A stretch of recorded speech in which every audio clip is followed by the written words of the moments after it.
Hello everyone, myself Vinay Kumar. I am actually pursuing PhD in physics. So in this particular YouTube channel, I will be teaching physics, chemistry and mathematics. So if you want to learn physics, chemistry, mathematics starting from 8th standard till 12th standard, then please do subscribe to my channel.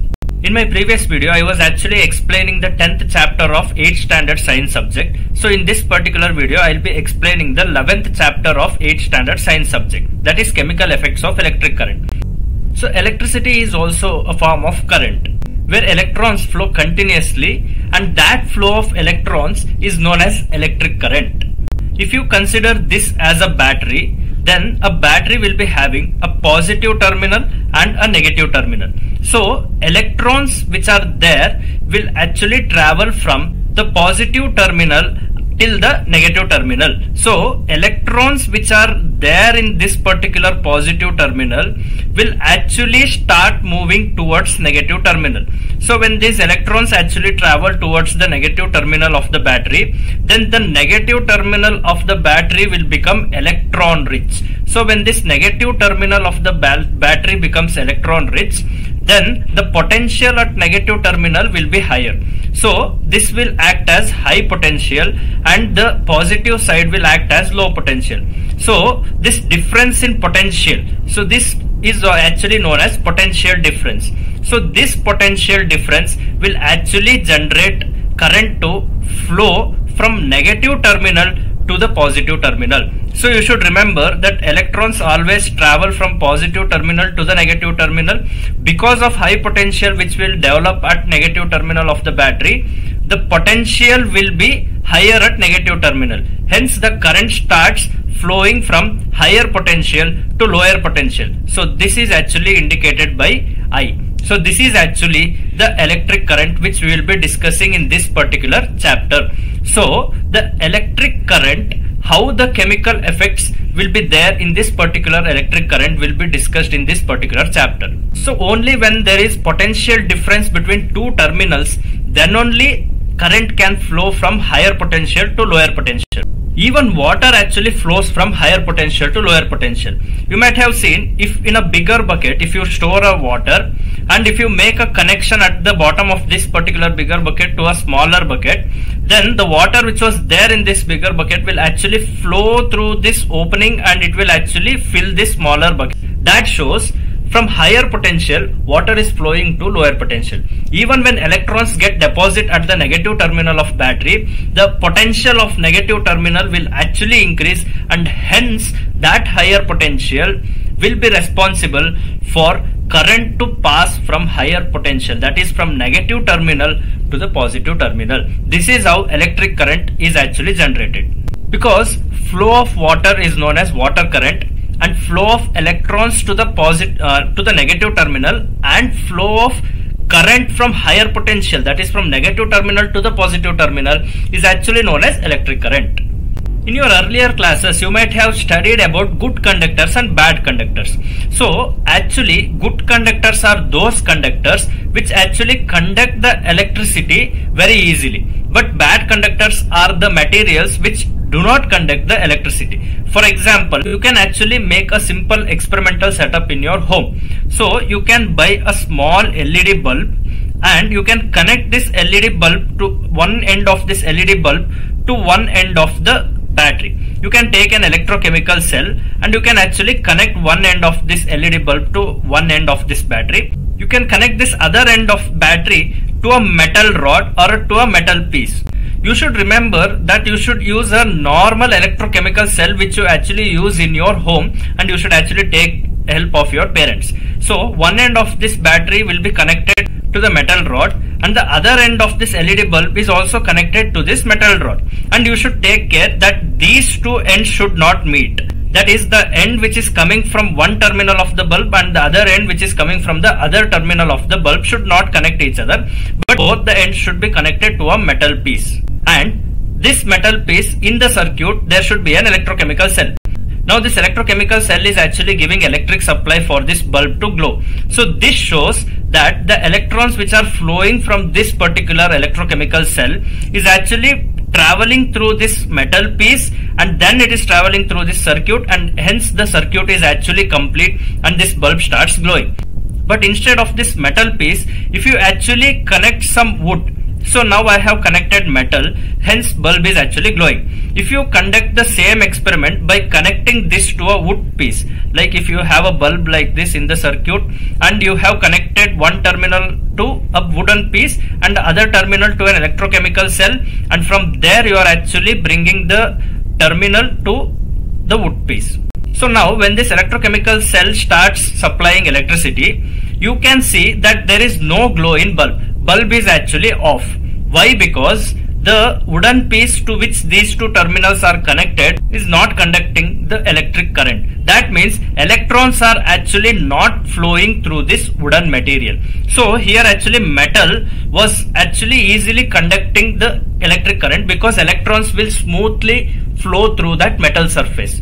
But when it comes to a wooden piece, in the wooden piece electrons cannot freely move. That's why there will be no supply of electric current through the wooden piece. So that shows wooden piece is actually bad conductor of electricity and a metal piece is actually good conductor of electricity.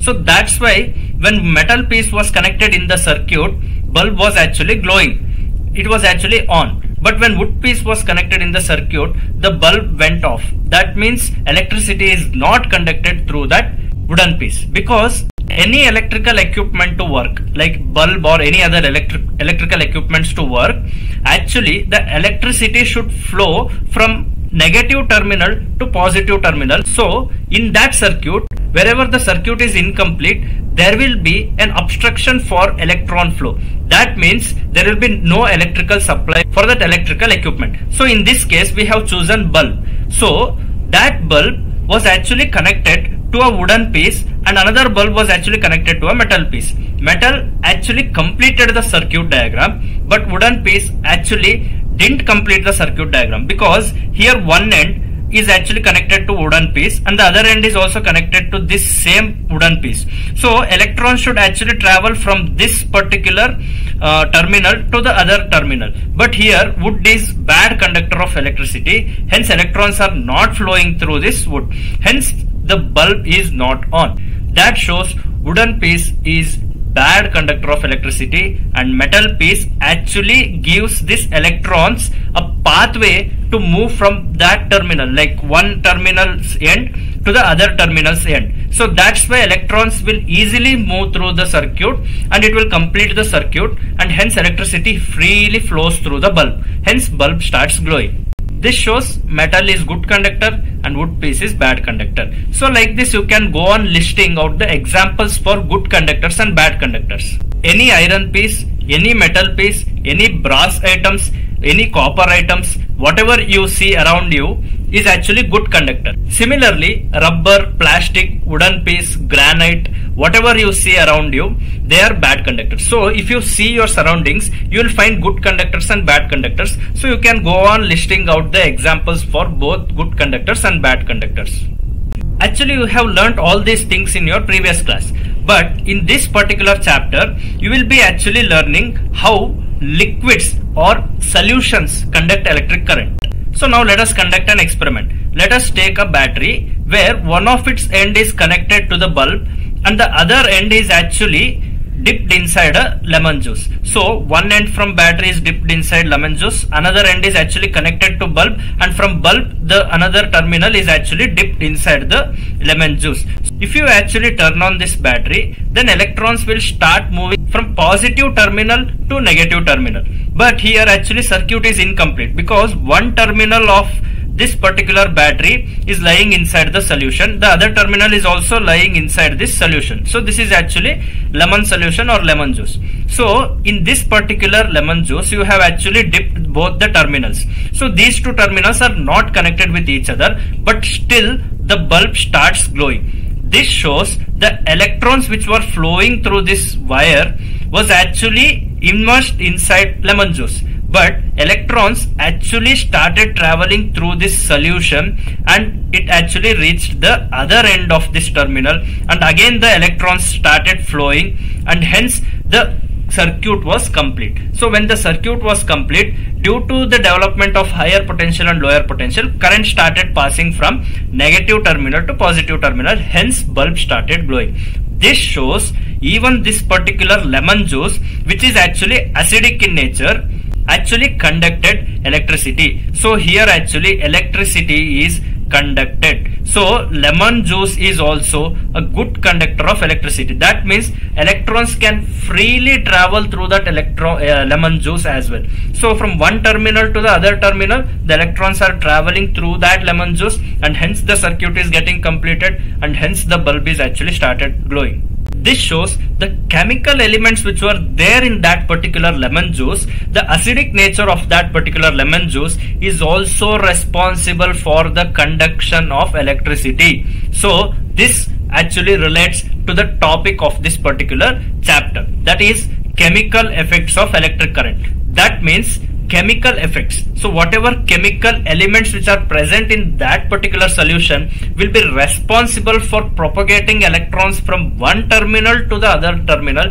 hence conducting the electricity. So this is what you will be learning in this particular chapter, that is chemical effects of electric current. You can actually make a simple tester to test the electricity flow in a particular circuit.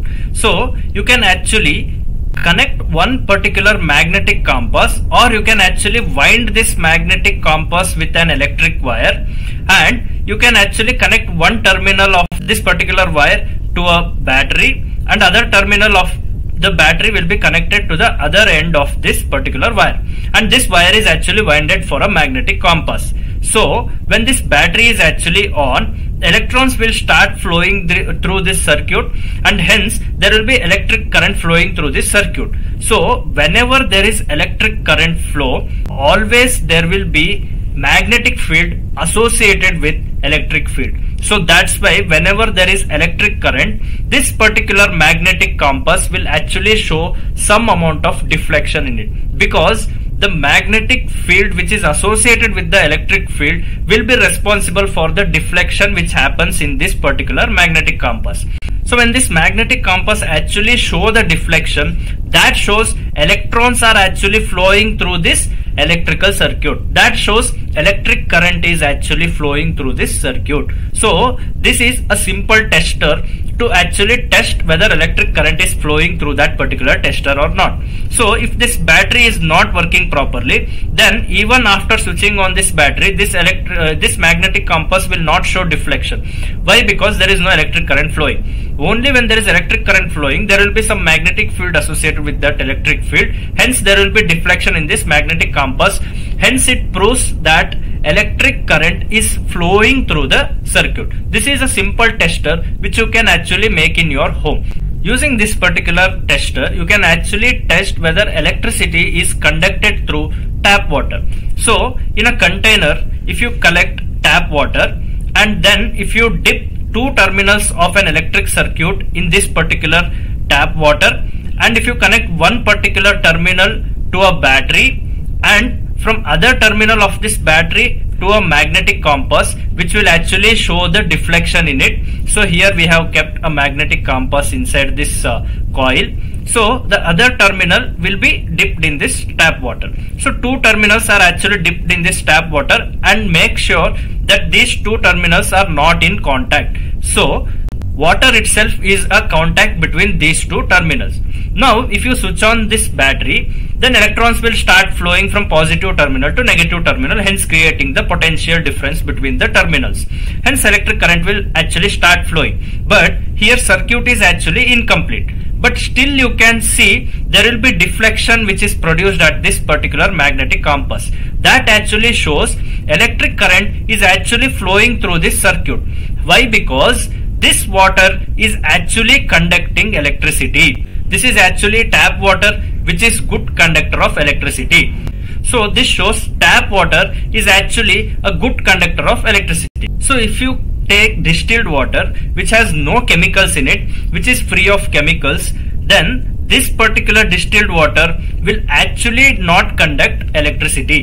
So if you actually produce the same tester to test this distilled water as well, then you can see that there will be no deflection produced at this particular magnetic compass. Even after switching on the battery, you will not get any kind of deflection in this particular magnetic compass. That shows electric current is actually not generated, not flowing through this electronic circuit. So you might be thinking why electricity was conducted in this tap water, but in this distilled water electricity is not conducted. So because this distilled water is a bad conductor of electricity. Why? Because distilled water doesn't contain any kind of salts in it. So since distilled water doesn't contain any kind of chemicals or salts in it, hence it will not conduct the electricity. Because in tap water, that salt content which is actually present in that particular distilled water, that particular tap water will be actually responsible for electron flow. Because of the salts which was actually present in this particular tap water, it was easy for electrons to move from this terminal to this terminal, hence electricity conduction was happening. But in case of distilled water, there is no salts which is present in this particular water, hence flow of electrons from one terminal to other terminal became very difficult, hence conduction of electricity was not happening. So in this particular distilled water, there is no magnetic deflection, hence that shows that inside distilled water there is no salts, hence electrons is not traveling from one terminal to other terminal. Therefore electric current is actually not conducted through distilled water. So this shows chemical elements or salts which is present in water will be very much necessary for electric current to conduct. So you might have been warned for not using any electrical equipments or any electrical sockets with your wet hands, because your wet hands will be wet because of tap water or normal water which you are actually using at your home.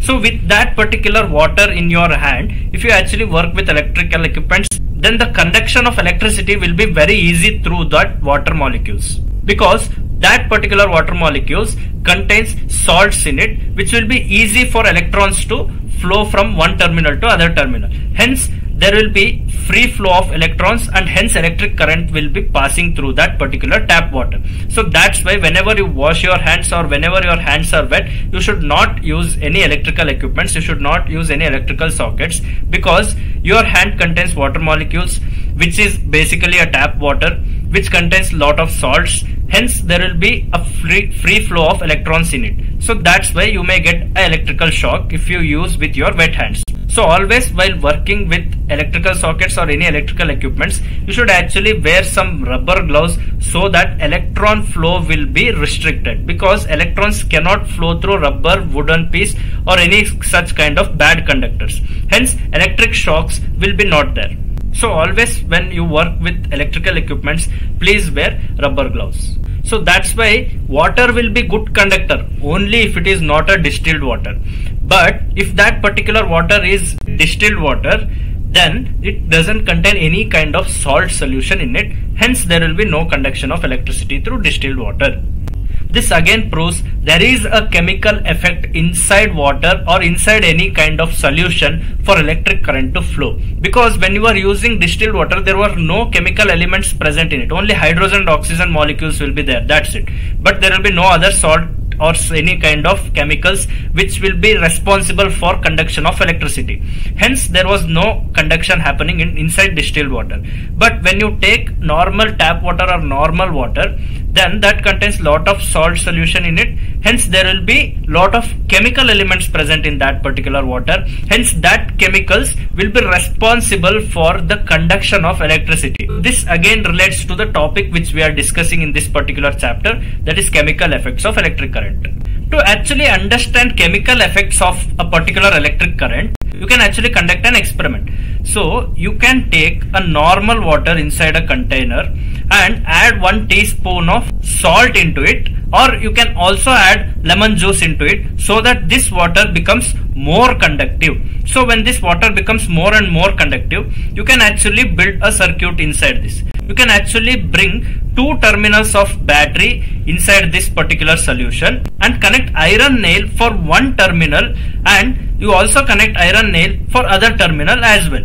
Now you know that salt solution or lemon juice will actually act as a good conductor for electricity to conduct. So now when you actually switch on this battery, electrons will start flowing from positive terminal to negative terminal, because this water actually contains salt solution, and this water you may also use lemon juice for this. So since this particular solution is more conducting, electrons will easily flow from this particular terminal to this particular terminal. Even iron is good conductor of electricity, hence iron nail will also conduct electricity.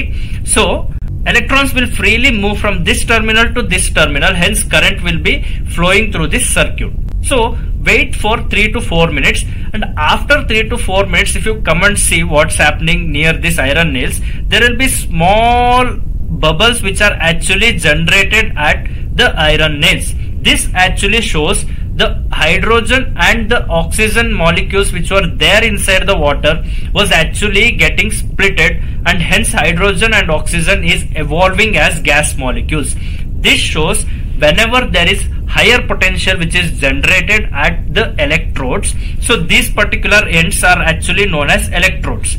So whenever there is electricity flowing through this particular circuit, at this particular electrodes, potential will be higher, because there will be potential difference between negative terminal and positive terminal of the battery, and hence because of that particular potential, there will be the breakage of hydrogen and oxygen bonding in the water. So this actually accounts for the generation of oxygen and hydrogen at electrodes. This actually shows the electric current is actually reacting with the water molecules, and actually it is splitting the water molecule. This shows how electric current is responsible for certain chemical effects. So whatever you are learning in this particular chapter is about chemical effects of electric current. This is one of the example for electric current, how electric current is responsible for certain chemical effects.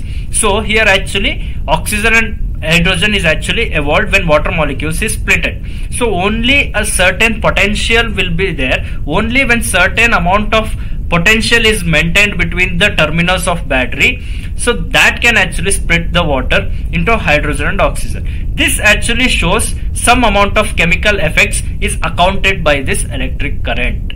This is one very good example to learn chemical effects of electric current. Now you might be wondering how to identify the positive terminal and the negative terminal of a battery.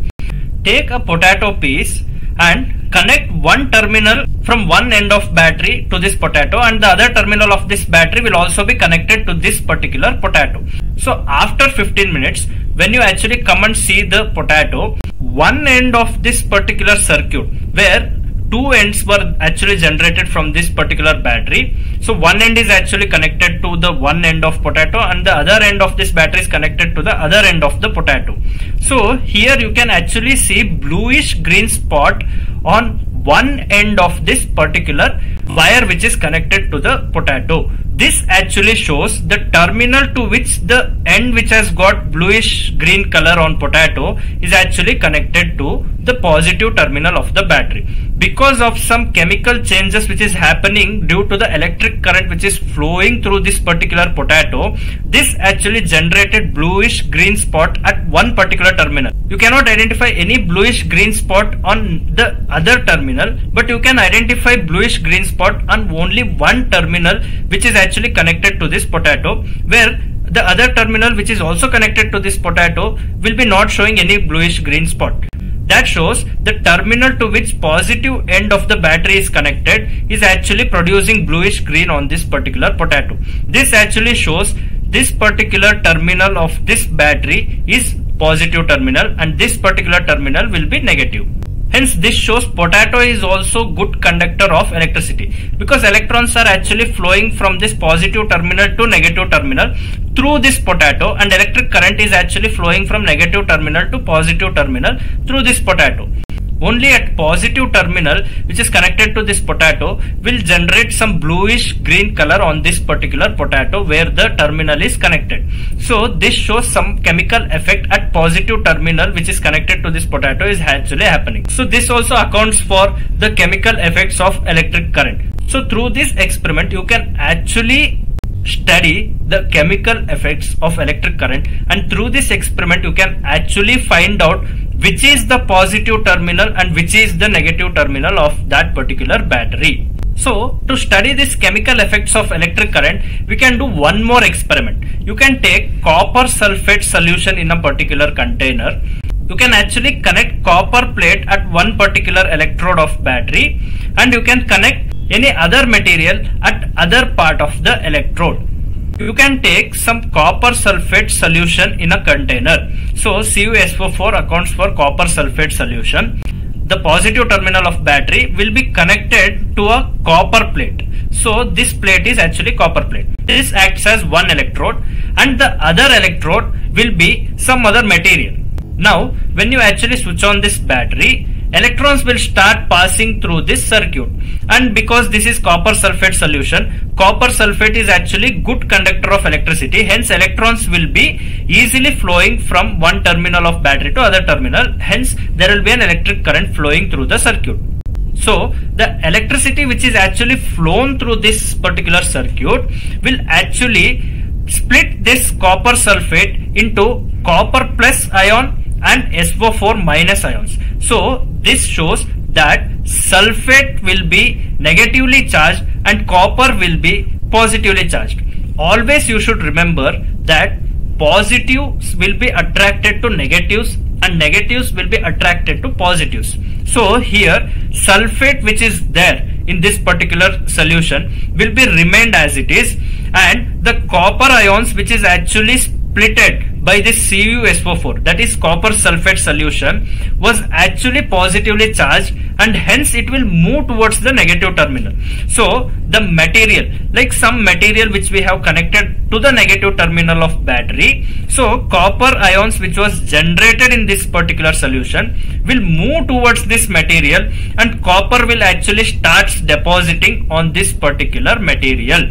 So copper sulfate, like copper which was there in this particular copper sulfate solution, that copper was actually deposited on this particular material. So you might be thinking, where did this sulfate go? How did this sulfate got satisfied? So that's why on the other end, the electrode, like positive terminal of battery, will be connected to a copper plate. So this copper plate which contains copper in it, that particular copper ions will actually react with this particular sulfate solution, SO4 minus and Cu plus, and again the copper which was lost from this copper sulfate solution is restored from this particular copper plate. So the copper which is actually lost from this copper sulfate solution is actually restored from this copper plate. So the copper which was lost from this solution actually got deposited on this particular material, and the sulfate which was actually remaining in this particular solution is satisfied by the copper which is connected to the other terminal of this battery. So the copper which was there in this particular copper sulfate was actually getting deposited on the material which was connected to negative terminal. So the copper plate which was connected to the positive terminal, the copper atoms which was present on this particular copper plate moved to this particular solution, and again this SO4 minus was converted back to CuSO4. That shows copper is lost from this copper plate, and the copper which is lost from this solution is actually getting deposited to the material which is connected to the negative terminal. So this kind of coating of copper on this particular material is actually known as electroplating. So any metal like copper is one of the metal which is actually deposited on another material. So let's say you have a material on which you should actually deposit copper, or you should actually coat that particular material with copper, then you will actually use electric current to coat that particular material with the desired metal.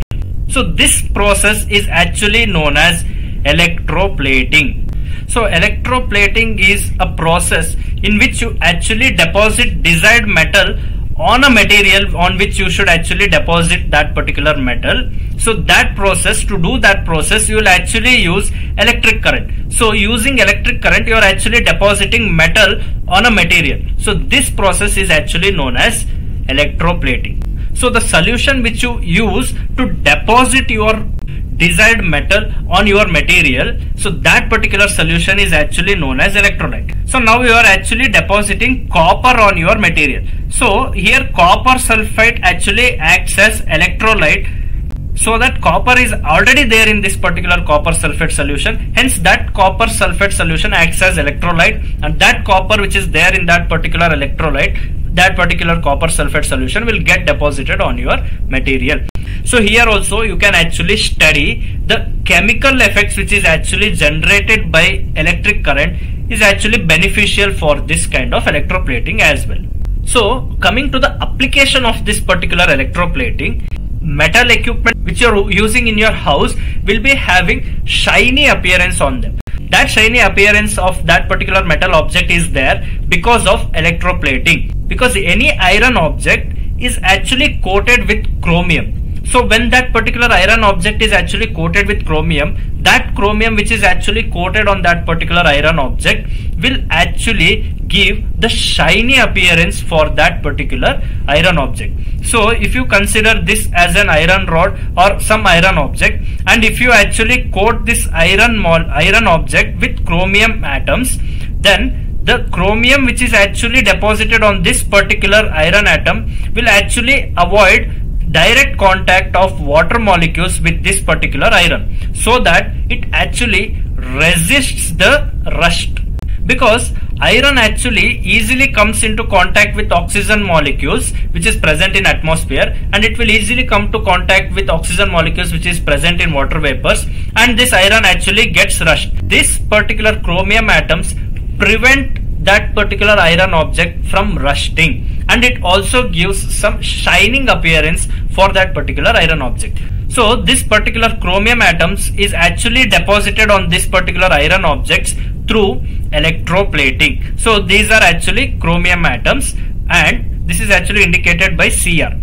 So Cr represents chromium atoms, and this particular iron object is actually made of iron, Fe. So this Fe will be blocked by this chromium to react with oxygen and produce rust. Hence iron objects will have more lifetime. So here also chromium atoms is actually deposited on this particular iron object through electroplating. So some kind of chromium solution will be used as electrolyte, and the particular iron object on which this particular chromium should be deposited will be connected to negative terminal, and the chromium atoms which is actually there in this particular solution will be deposited on this particular iron object, and there will be some chromium metal which is connected to the positive terminal, which will actually constantly restore the chromium atoms lost from this particular solution. So similarly, how I showed for copper, similarly this chromium is also used, so that chromium atoms will be deposited on this particular iron object. So here also you can see, to avoid rust of iron, we are actually using electroplating phenomena to coat that particular iron object with chromium atoms, so that we can avoid the rust of that particular iron object, so that that particular iron object will have enhanced lifetime. So this is also one particular example how electric current will be responsible for chemical reactions to happen, and this will actually account for chemical effects of a particular electric current. So in this particular chapter you have actually learned how electric current will be responsible for various chemical effects inside solutions. You have also studied how electric current will be responsible for chemical reactions to occur. So this is all there in this particular video. Like this, I will be updating more and more videos on physics, chemistry and mathematics starting from 8th standard till 12th standard. So if you want to learn physics, chemistry and mathematics, then please do subscribe to my channel. Thank you.